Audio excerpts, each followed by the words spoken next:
Hello నమస్తే వనక్కం అదా నేను మళ్ళీ వచ్చేసాను మన బిగ్ బాస్ గురించి మాట్లాడడానికి. ఏంటంటే బిగ్ బాస్ 8లో అండి రాత్రి నామినేషన్స్ జరిగిపోయినాయి తెలుసా మీకు? నామినేషన్స్ లో కుక్కల పప్పులు బాగా ఉడికినాయి.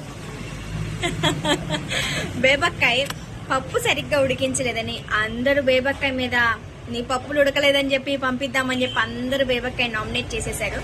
పప్పు ఉడకలేదని అండ్ మాడిపోయిన పప్పు వాళ్ళకే వచ్చిందని బేబక్కాయ నామినేషన్ చేశారు. భాషా గారు కూడా నీ పప్పులు ఉడకలేదండి అని చెప్పి అక్కడ ఆయన పప్పులు ఉడికించడం కోసం బేబక్కాయ నామినేట్ చేసేసారు. ఆ తర్వాత నేను నామినేట్ చేయాలి కాబట్టి నామినేట్ చేశానని చెప్పనేసి తర్వాత చెప్పేసాడు. ఇవంతా కామనే కదా, ఇవంతా అందరూ చేసేదే కదా. ఫస్ట్ అక్కడ నామినేట్ చేసిన తర్వాత చాలా కాదు ఇలా అని చెప్తారు. అబ్బా ఎంతమంది చూసని చెప్పండి, సెంటిమెంట్లు పండించారు, ఓవర్ గా రియాక్ట్ అయిపోయారు, తగాదాలు ఆడేసుకున్నారు గుడ్డు కోసం.